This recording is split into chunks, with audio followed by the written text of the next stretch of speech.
who were the diverse indigenous groups of Patagonia.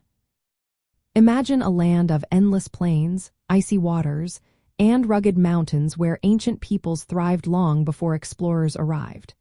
Patagonia, at the southern tip of South America, was home to many unique indigenous groups, each with their own way of life. These groups adapted to the harsh environment and developed rich cultures that still influence the region today. The Tehuelche, also called Anakank, were nomadic hunters who roamed the mainland between the Santa Cruz River and the Strait of Magellan. They hunted animals like guanacos, which are native camelids, and rheas, large flightless birds.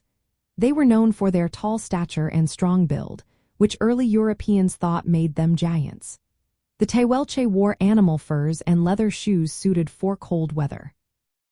They decorated themselves with bones and had spiritual beliefs centered around spirits that influenced their lives. Moving westward, the Mapuche people originally lived in what is now Chile and Argentina. By the late 1500s, they expanded into parts of northwestern Patagonia. They were skilled farmers and horse riders who resisted both the Inca Empire and Spanish colonization. The Mapuche followed a social code called Idmapu, which guided their community and political life.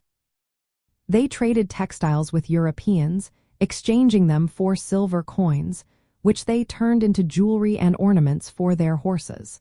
Today, the Mapuche are the largest indigenous group in southern Chile and Argentina, keeping their traditions alive. In the southern archipelago of Tierra del Fuego, two groups stood out. The Yamana, also called Yagan, were expert canoeists. They navigated the complex waterways and relied heavily on marine resources like shellfish and sea lions. They lived in small, mobile groups, building huts from branches and animal skins. The Selknam, or Ana, were land-based hunters who hunted guanacos and other animals. They were known for their ceremonial body painting and rituals.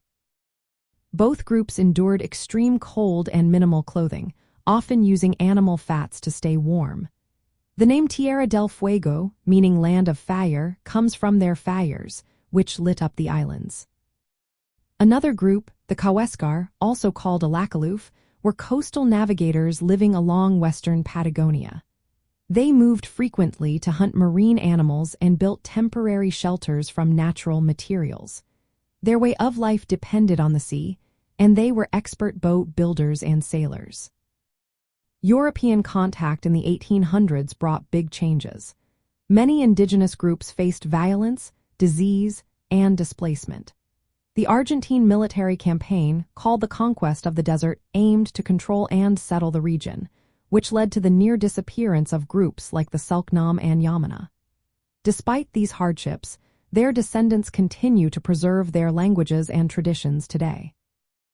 These diverse peoples of Patagonia show how humans can adapt to some of the most challenging environments on Earth. Their stories are a vital part of South America's history and cultural fabric.